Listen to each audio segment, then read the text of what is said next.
January 1990, Portland, Oregon. A young woman disappeared after playing a game of pool with some men at a local bar. Days later, her body was discovered, the victim of a brutal rape and murder. But there were no clues as to the identity of the killer. We didn't get a lot of reports about someone missing that turned out to be a homicide. What looked like an isolated murder became the first in a string of grisly killings. One of the worst serial crimes in Oregon's history. If there was a level of horror, it was that this man appeared to kill for entertainment. As well as the police, others also chronicled the investigation on film, on paper, and on tape. Through their lenses, they captured the story of the happy-faced killer.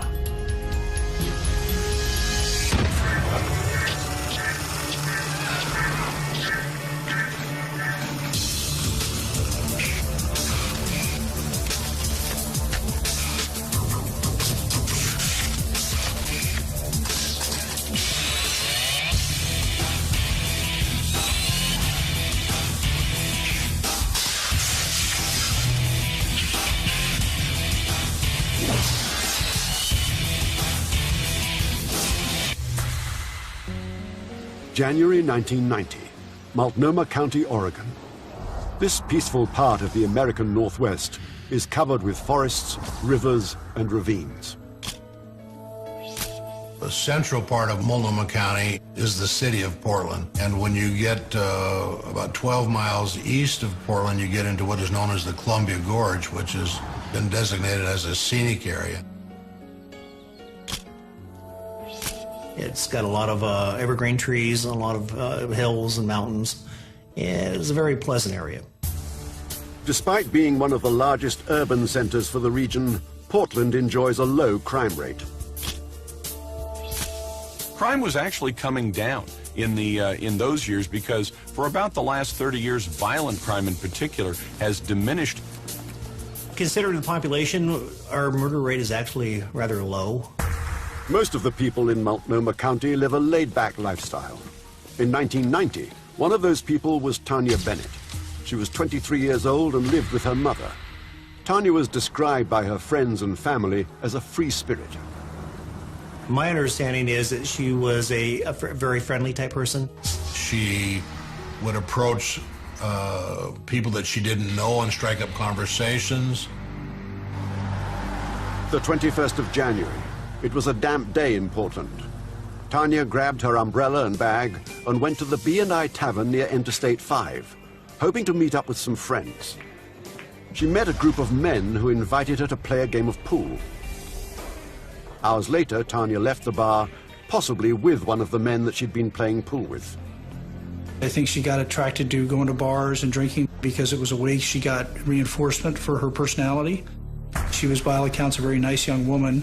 But unfortunately, she also had a habit of leaving places with people, with men, and there were people that knew her that were concerned about that behavior. When Tanya didn't come home the next day, her family became concerned. There was a strong feeling that maybe she had just wandered away, and I think initially there was some serious doubt whether she'd met with any foul play. The 23rd of January. After 2 days, Tanya had still not turned up. But the investigation into her whereabouts was cut short when a local student made a gruesome discovery. Tanya Bennett's body was found out in the Columbia Gorge off of the scenic highway out there. Her body was actually observed down in the woods in a hairpin turn, laying in the woods in the brush. And she was observed by an individual who was there, and then they called the police. The police secured the crime scene and began the detailed work of photographing and collecting evidence. Based on the position of the body, the police determined that the actual murder was committed at another location. She had one arm that was in a raised position. There wasn't a lot of blood or any of that sort of thing because she hadn't been murdered at that location. Crime scene investigators would have looked to try and determine where her body was taken from and where it was dropped, and so they would They would look along that path trying to find any objects that may have fallen out of anybody's pockets. Detectives did not find any billfold or purse or any identifying objects.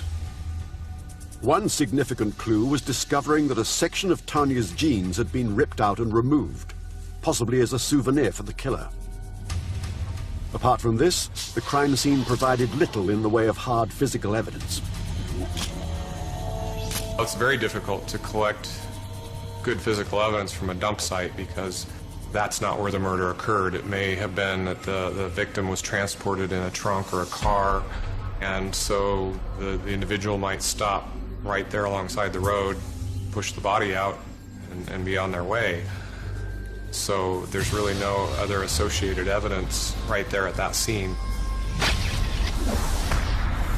The body of Tanya Bennett was carefully removed for a full autopsy. Her body showed obvious signs of trauma from being beaten, and the marks around her neck indicated possible strangulation. I attended Tanya Bennett's autopsy in January of 1990, collected physical evidence, the clothing items she was wearing.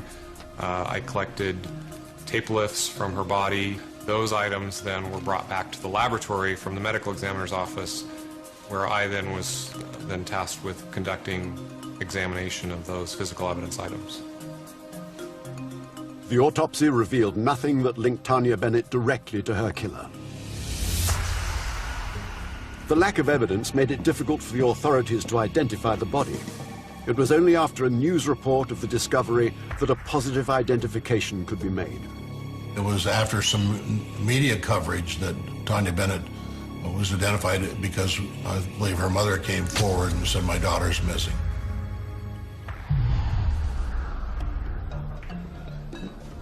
With little physical evidence to go on, the police relied on detective work to catch the culprit. Witnesses from the B&I Tavern recall seeing Tanya, but were vague about who she might have left with. They did not have very many leads. They knew that they knew her general location and residence, and they knew that she frequented bars in that area. They believed that she had left the bar in the presence of someone, but they had no physical description. Your hope is that you find the car that was used or the actual murder scene itself, in which case you might find more evidence that actually associates it back to another individual. Both local people and the authorities reacted to the violent crime with disbelief. Missing people came back home rather soon, and so missings that turned out to be deaths was a pretty unusual occurrence. The police appealed to the public, asking for help with any clues that might bring them closer to Tanya's killer. Within a few weeks of the murder, they really were not receiving much. There were people who had been in the area where the body was found that thought they had information to contribute to it, but it really all ran into nothing. The 5th of February, the police got a break in the case. The sheriff's office received an anonymous phone call. A female called up and indicated that she knew who had committed the murder, and she named a name. The police were quick to respond to the tip-off. Investigators were delighted that these anonymous calls were coming in because they hadn't, at that point, they really hadn't identified anybody as a suspect. The phone call came from a 57-year-old woman called Laverne Pavlinak. After leaving 2 anonymous messages, Pavlinak came forward with her story. At some point, Laverne called up and identified herself and says, "I'm Laverne Pavlinak, and I'm living with John Sosnowski, and I think John is responsible for the murder of Tanya Bennett." It was the call the police needed to move forward with their investigation. When you get a break in a case, there's always an adrenaline rush. And so to get that sort of a phone call, particularly if the person on the other end of the line seemed credible, it's very exciting. The story Laverne Pavlinak told the police detailed the shocking rape and murder of an innocent young woman at the hands of Pavlinak's live-in boyfriend. But there was more than one killer involved in Laverne's story, and there were to be many more victims. February 1990, Portland, Oregon. The police investigating the murder of Tanya Bennett received a tip-off from 57-year-old Laverne Pavlinak. A female was trying to implicate John Sosnowski in a homicide, and subsequently law enforcement determined that the caller was in fact Laverne Pavlinak. As a result of the anonymous calls that Laverne made, law enforcement went out and talked to her. Pavlinak revealed to the police that she had overheard Sosnowski bragging to a friend about killing Tanya. She was talking about a truck stop on Interstate 5 south of Portland where John had been hanging out. According to Laverne, Sosnowski left the truck stop with Tanya and drove to a building called Vista House, where he raped and murdered her. In addition to him being placed at the scene by Laverne, a police search of Sosnowski's personal belongings also uncovered an incriminating note. They found a piece of paper, and on that piece of paper it said, T. Bennett, good piece. There was some assumption that maybe that John Sosnowski had created that document. When the authorities questioned John Sosnowski, he maintained his innocence. The police asked him to submit to a lie detector test, and he agreed. With regard to John Sosnowski's polygraph examination, it's my recollection that he was being deceptive in his statements. Days after the police search, Laverne called them with more evidence. As further proof, Laverne produced a section of ripped jeans. It was the same size and shape as the piece probably torn off and removed by Tanya's killer. And the police took that to the crime lab and tried to match it to the Levi's of Tanya Bennett.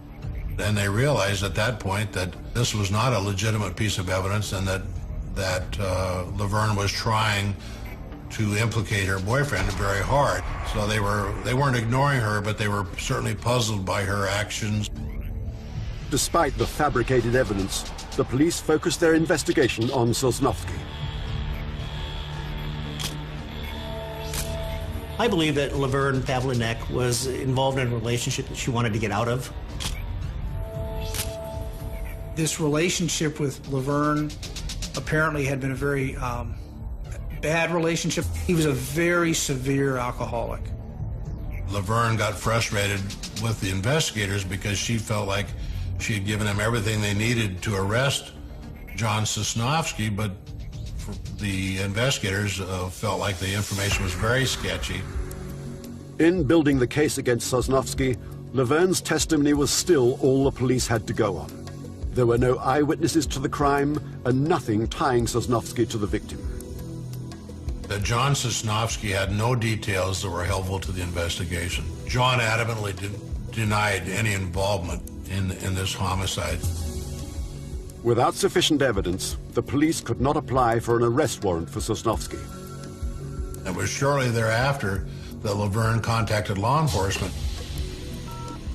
When she realized that John Sosnowski was not likely to get arrested, she called up one of the detectives and said something to the effect that it's correction time.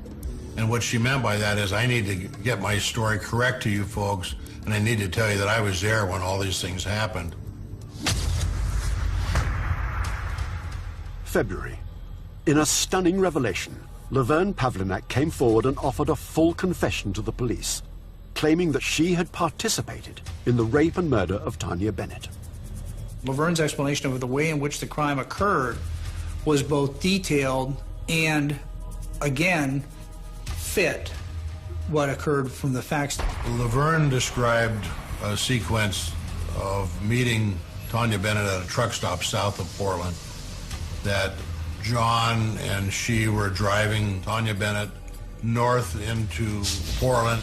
They got up on the scenic highway out by the Vista House, and she describes that initially it was all kind of playful, and she assumed that John was going to have sex with Tanya. When they got up to the Vista House, she described it as it turned much more sinister, and that at that point John raped her, and that there was actually a rope tied around Tanya's neck. Including her strangling Tanya while he's beating on her, while John's beating on her. And then they load the car, you know, they wrap her up in this stuff and they take her down and they throw her out on the side of the road. The police found it difficult to believe that the 57-year-old woman was capable of such a heinous crime. After she confessed, she looked like everybody's grandmother. She was very soft-spoken, a very mild-mannered, pleasant woman who had not led a life of crime. So it was a real puzzle to the investigators when she started trying to say that she was involved in a homicide. To ensure that Laverne was telling the truth, the police devised a plan to test the validity of her confession. The detectives investigating this case took Laverne for a drive, and they said, okay, Laverne, tell us where you dumped the body, where you and John dumped the body. She was placed in the back seat. They watched her very carefully so that she couldn't observe the odometer, because it became common knowledge that this body had been dumped a mile and a half from the Vista house. When she got out to the area where the body was dumped, she got out of the car and pointed to the exact spot where this body was dumped. And that was presented to us by the detectives, that there's no way in the world anybody could have found that body. Up until that point, it was very difficult to believe that she was involved in a homicide. And when she did take him to this dump site, it was really hard to discount her story. Armed with this information and Laverne Pavlinak's confession, the police had enough evidence to apply for an arrest warrant from the prosecutors. And at that point, this was all on tape. The detectives are saying, my God, we've got a tape statement from this woman who says she was there when this crime was committed. They went and talked to the prosecutors. Jim McIntyre said, well, where is Laverne today? And they said, well, she's still at home, and said she just confessed to a murder. You need to go arrest her. News of the unusual couple's arrest quickly spread throughout the county. And it was so strange because you had the killing of a young woman, you had a couple that was originally involved, and most murders are committed by one person. It happens in real life so rarely that this became a really fascinating case, both for reporters and for the public.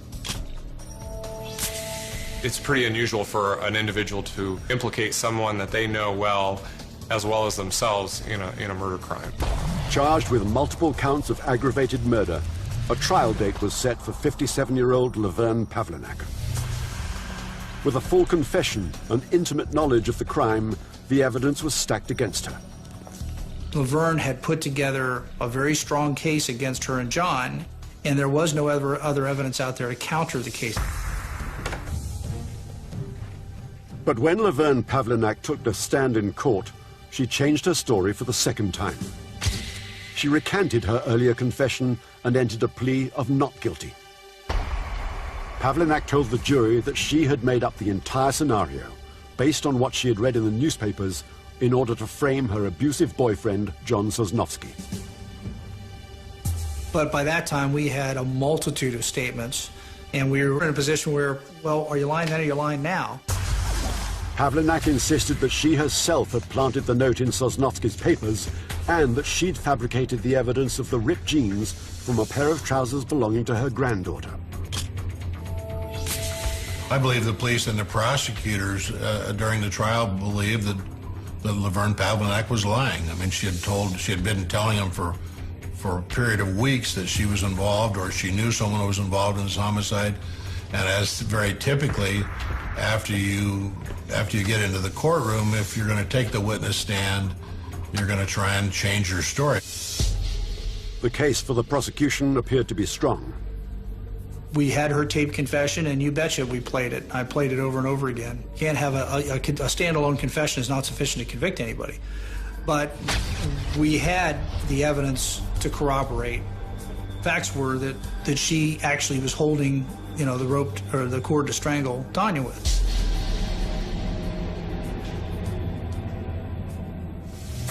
The 31st of January 1991, the jury returned their verdict.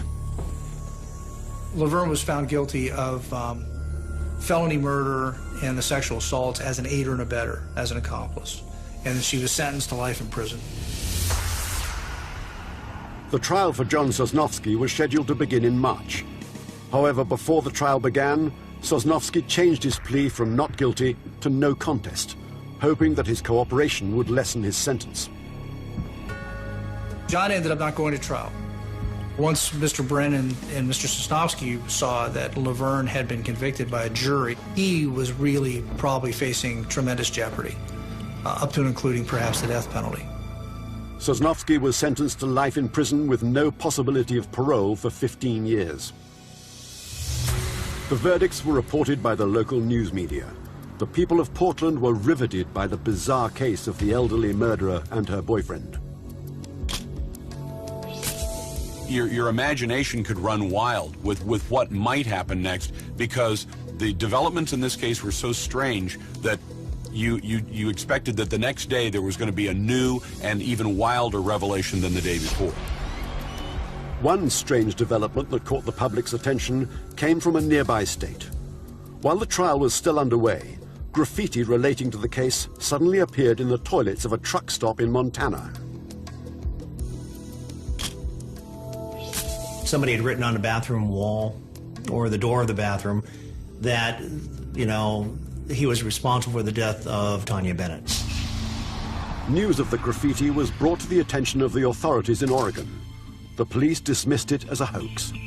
What the officers thought when these writings started appearing was that there was some crackpot out there that was trying to claim credit for a homicide. The trial had publicity. Everyone knew what was going on as far as the local area. Anybody traveling through would have known that there was a woman on trial for killing these two people. And all you need is some yahoo in a truck stop to write something down. We have no idea of who it is or where it came from. The judge hearing the case ruled that the graffiti was inadmissible evidence. On the 25th of March, Laverne Pavlinac began serving her sentence. The case appeared to be closed. She was sentenced for a murder, and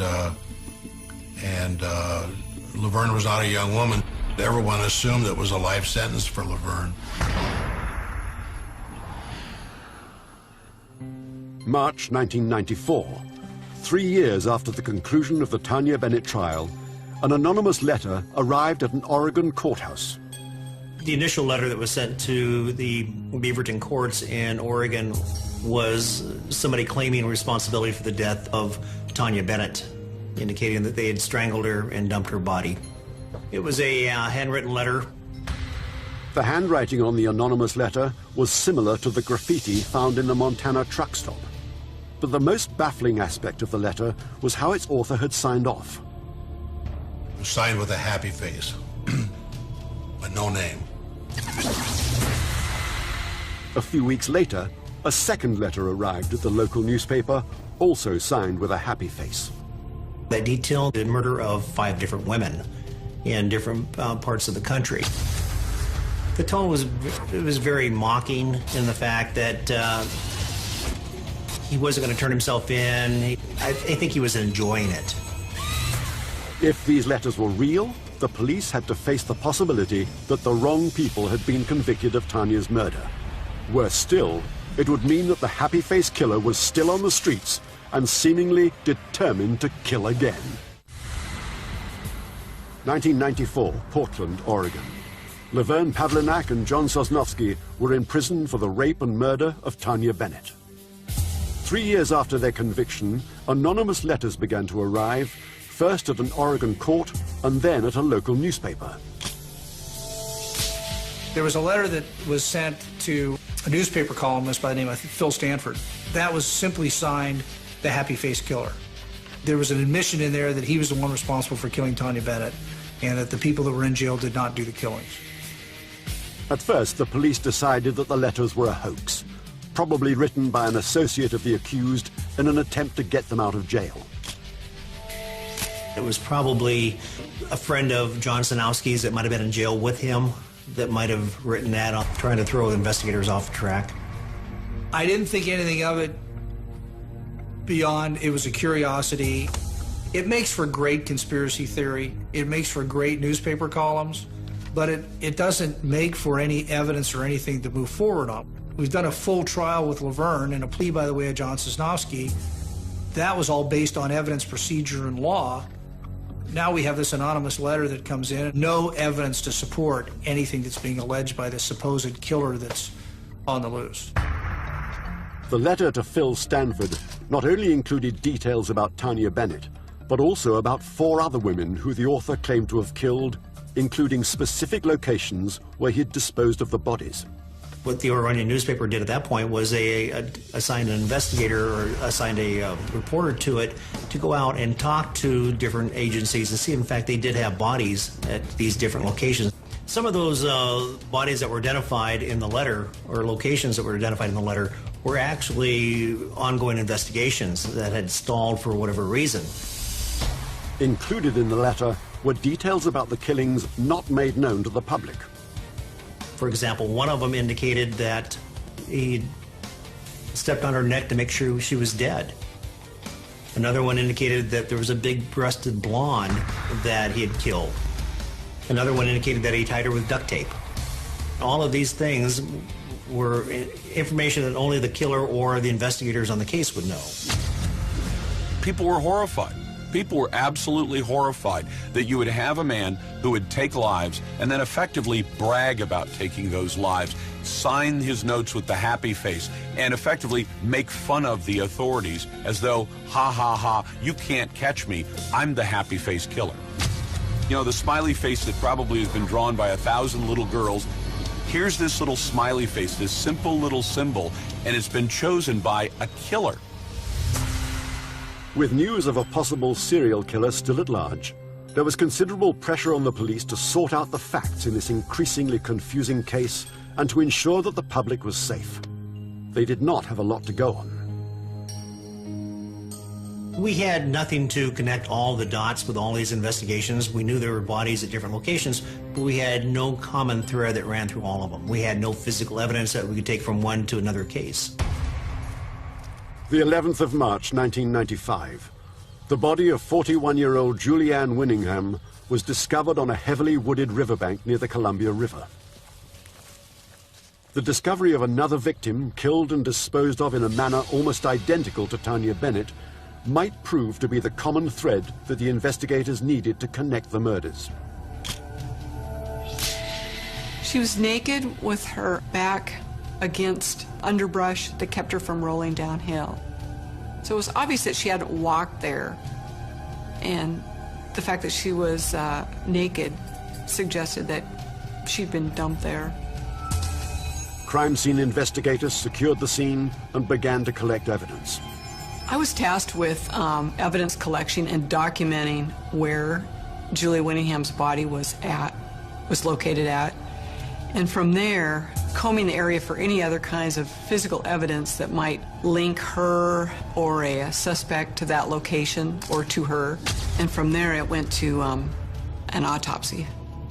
She had on her face and around her neck little bits of tape residue that we immediately suspected tape or duct tape had been over her mouth. With the late afternoon sun disappearing behind the trees, crime scene investigators were losing precious daylight. They decided to remove the body for further examination. Her body from there was moved to the Clark County Medical Examiner's office, where it was examined by the forensic pathologist for other signs of evidence. There was a sexual assault evidence collection kit that contained various samples, some of which were swabs taken from Julie Winningham, and there was also a vial of blood that was taken from Julie Winningham at autopsy. The results of the autopsy revealed that Julianne had been raped and murdered. The cause of death was strangulation. Once Julie was identified by her fingerprints, a number of detectives went out to try and contact her family or any known associates. I believe the Clark County detectives' leads started bearing fruit when they determined who Julianne Winningham had been dating, and I think that's was their big break in this case. Julianne Winningham, according to her mother, had arrived at her residence previously, probably about 2 weeks before, 2 o'clock in the morning. She had this humongous person with her who she identified as Chris at the time. We didn't know who Chris was. All we knew was that he was a long-haul truck driver. The police learned that the large trucker Julianne Winningham had been dating had helped Julie sell her car. When the detectives retrieved the bill of sale, they noticed a crucial detail. The name at the bottom of a witness to the bill of sale, to make it more legal, was Keith Hunter Jesperson. We ran his name through our computer system. We did not come up with a match, and we did not have any criminal history that we were aware of. It could have been another dead end. Looking back on it, I realize now it was an extremely important part of the investigation, an extremely important break in the investigation, if you will.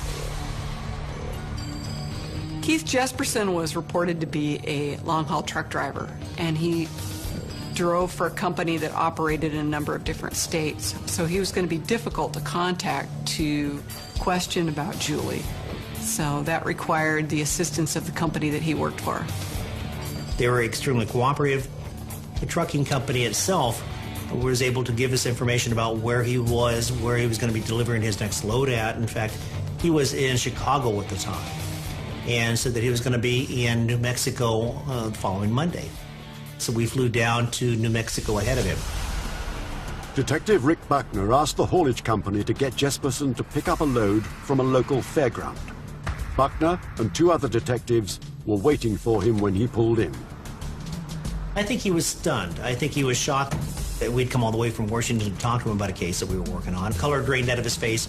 You could tell he was surprised that we were there.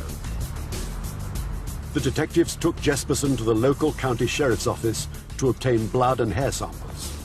In an interview that lasted over 5 hours, Jesperson admitted to being a former boyfriend of Julianne Winningham, but he denied any knowledge of her death. And that the last time he saw her was parked in a vacant lot between Camas and Washougal in Clark County, and that they had an argument. She got out of the truck and left. He didn't know what happened to her after that. Despite his claim of innocence, Jesperson's odd behavior during the interview raised Buckner's suspicions. He wasn't volunteering information. He never once asked us what happened to her. He never once expressed any concern over her death. I just had a feeling that there was a lot more to this than what he was telling us. But we didn't have the right to detain him any longer than that. So once we interviewed him, he was free to go, and he knew that. Before he released the truck driver, Detective Buckner handed Jesperson a card with his contact information. What I was trying to do was build rapport with him. I told Keith, I said, call me. Call me in a week. Either I'm going to take you out of my investigation or put you into it. He was agreeable. He said he'd call me. I didn't think he would ever admit to anything. He had pretty much stonewalled us. 5 days later, Buckner's strategy paid off. On Friday, I was checking my voicemail, and I had received a phone message from Jesperson. Said, "You were right. I want to turn myself in." And then he hung up. That's unheard of. I've never known anyone to have a confession on voicemail. I was ecstatic as it looked like this case was going to come together. That's such a fabulous break in the case. People that engage in those kind of crimes traditionally don't talk about them, and they certainly don't leave voicemail messages. Thanks to great detective work, Keith Jesperson was ready to turn himself in for the brutal rape and murder of Julianne Winningham. But with a series of unsolved murders to get to the bottom of, the real question facing the police was, who is the happy face killer? March 1995. The police investigating the murder of Julianne Winningham got a break in the case when Keith Jesperson, a lorry driver, admitted to the crime. He wanted to get it over with. He wanted to be recognized for something he had done. And I think he wanted the attention. I think he knew the end was near. He thought that we were following him. In a rare move, Jesperson called Detective Rick Buckner and offered a full confession over the phone. He admitted to me that he, in fact, killed Julianne Winningham by putting his fist into her throat. And he explained to me that he also had duct tape that he wrapped around her mouth because he wasn't sure if she was dead or not. And he wanted to make sure that she didn't wake up and start screaming at him again. The officers believed the actual murder happened in his truck. The fact that he didn't seem to maintain a regular residence, traveled all the time, it made sense that it probably did occur in his truck. He would spend days on the road and would virtually lived in his truck. Didn't appear that he had the same route all the time. He was all over the country. Buckner contacted the Multnomah County Sheriff's Office with news of Jesperson's arrest. Detective Buckner told me that he had someone in custody on a murder case and that he thought this person could have been involved, possibly been involved in one of our murders, and we already had 2 people in prison.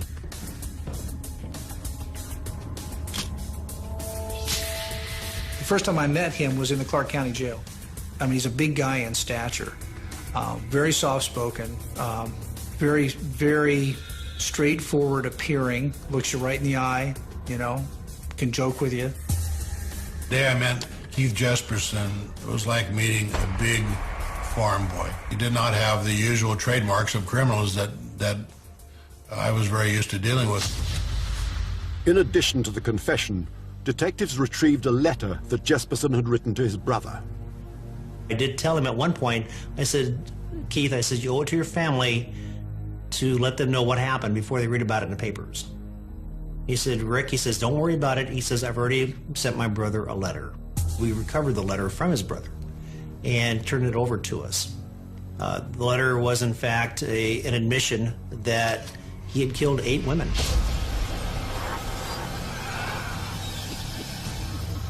Jesperson confessed to the authorities that he was the happy face killer. The first victim was clearly identified in the letter as Tanya Bennett. Forensic experts compared the letter to Jesperson's brother with those from the happy face killer. We were able to obtain some DNA that subsequently was matched to Keith Jesperson off of one of the letters. The fact that both letters were written by the same person was extremely important because the first letter had identified the different victims of the different cases that we were investigating at that point. I thought, wow, this is fantastic. You know, not only do we have the death of Julianne Winningham, but we also have 7 other victims out there that we have to identify. And I proceeded to go ahead and send out teletypes to different police agencies at that point. With the happy face killer in custody, word of Jesperson's arrest spread across America. We had a lot of inquiries from other agencies. We had other newspapers that were trying to get in here and get a story. But to have a murder that allegedly was committed by 2 people is especially unusual. To then have those 2 people convicted, sent to prison, and then to have another person implicated in it, completely off the charts unusual. So very strange, very different. With Laverne Pavlinak and John Sosnowski still in prison for the rape and murder of Tanya Bennett, the police were under considerable pressure to get to the bottom of the story. Why are these people still in prison? If somebody else did this crime, shouldn't he be in prison? Shouldn't they be freed? And that's an enormous pressure. When the news media, when the newspapers lead and the television and radio then repeat those stories, that puts a lot of pressure on law enforcement. The authorities focused their efforts on getting to the bottom of what actually took place on that rainy night in 1990. They began with Jesperson's confession. He claims that he picked her up at a bar, had taken her to his apartment or his house. They wanted to have sex, or he wanted to have sex with her, and she commented about, just hurry up and get it over with. At that point, he lost it because that reminded him of his ex-wife, and he just put his fist in her throat. Detectives were certain that Keith Hunter Jesperson had murdered Tanya Bennett. Unfortunately, they were at a frustrating impasse. They still lacked any hard physical evidence to strengthen their case. Everything that he provided them, as far as her description, how she was dressed, everything could have been information taken from the newspapers, information that anybody would have known. It wasn't until we were able to bring forth evidence that only the killer would know that Jesperson was able to provide to us.